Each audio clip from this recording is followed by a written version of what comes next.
Hi guys, good morning. How are you? Thank you so much for being part of White Rose Bridal. The last time I talked to you, I asked you to celebrate your anniversary. Yes.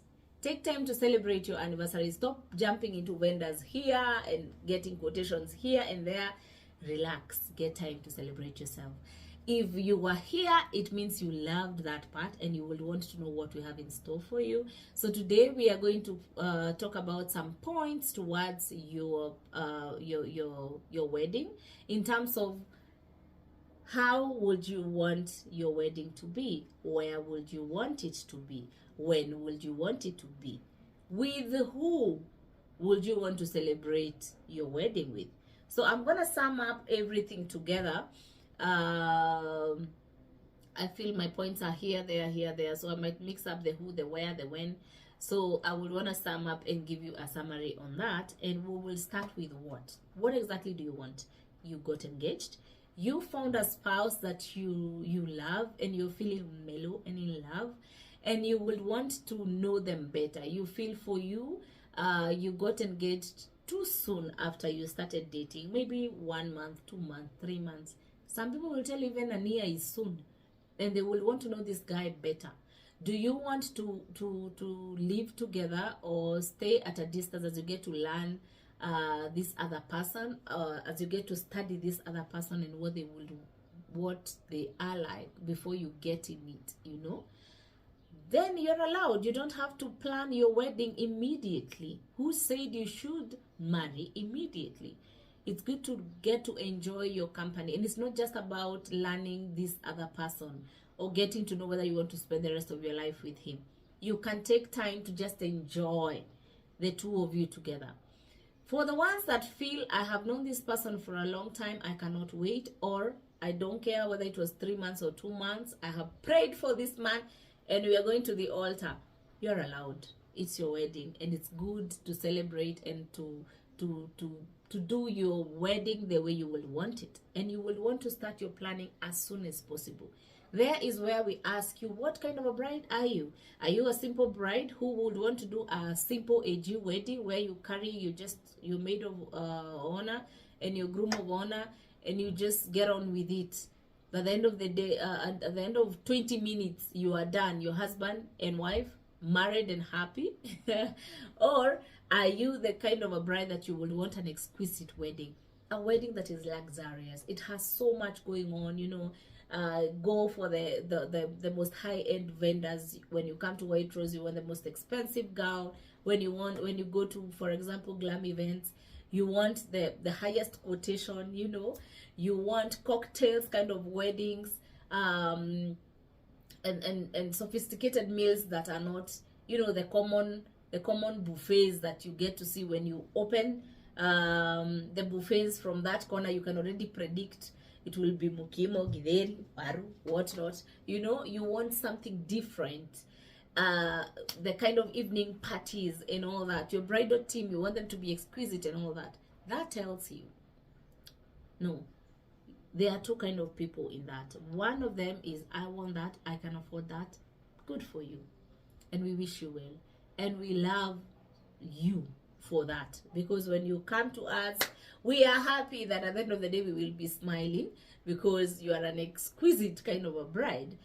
Not to me that we are not smiling with everybody else. Don't get it twisted, yeah? The other kind of a bride will need time. And this is where 80% of the brides fall in. Don't be afraid to think, or don't be shy when you think about, we are sticking on a budget. This is our budget. You see, I have had brides that come to us, and during their fittings, when they are fitting with their friends will tend to push gowns that are luxurious their way, and she knows that they have a budget and they are working towards a simple kind of a wedding. So having dealt with brides for so many years, already I can tell that when you find a bride is so reluctant towards their decision towards a gown, and when you go to a changing room and the rest of the team is not there, that's when you will hear them asking you, do you have a similar one that will be cheaper to suit my budget? you know. So don't be shy. That's what I want to say. Don't be shy about your budget. A friend who is accompanying you to a bridal shop and they have not done their wedding, or they did their wedding their own way, majority of them, they are those that have not done their wedding, but they have a lot to say during your wedding. Remind yourself that this is my day, and I don't need somebody to tell me how to run my day. I should not be embarrassed to come and say, White Rose, I know you have gowns from 10,000 to going all the way to high-end prices, but my budget is 25,000 and I wouldn't want my gown to go past that. We have a room for that. We have another room for another budget.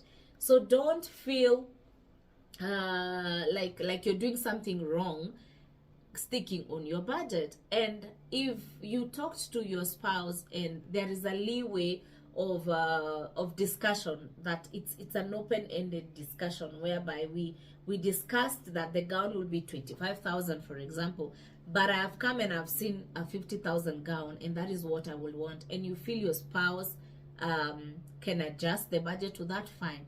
But if you know in your heart that you have sat down, you have written down your budget, and it's not it's so strained that we cannot add anything else, then learn to be content and to love exactly what you would want to appreciate what you would want to wear.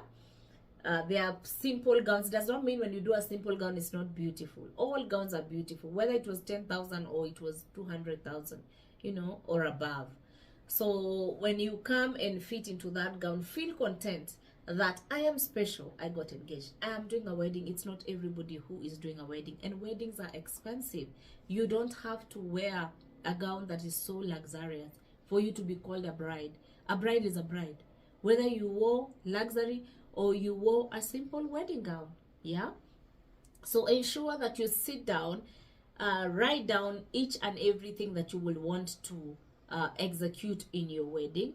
Ensure, if it's about your bridal team, put up a bridal team that will not stress you. I'll take another day to talk about how you choose your bridesmaids or your bridal team, how you choose what they will wear, how you choose who will be on the journey with you, and all that. The other thing, don't be a people pleaser. You find that a couple is training on their budget, but they have put guest lists of 700 to 1,000 people. Every person that comes to your wedding requires money. For them to sit down, you're paying for the seat that they will sit down. You're paying for the meals that they will eat. You are paying for the decor. For the more the people in your wedding, the higher the budget. So if you know that you are on a budget, then ensure that when you're writing down your guest list, minimize them to come up to a total number of people that will match your budget. You cannot satisfy everyone. And I have had some people say, we have our family, we are so many on my mother's side, we are so many on the bride's side, and we are so many, and there are so many on my spouse's side. So we don't know who to call, we don't know who not to. I also have a lot of friends that I will want to come. Let me tell you, everybody that comes to your wedding is an expense. So it's for you to decide who you will want to represent. You can have your family, your entire family come, but not everybody in the entire family will come.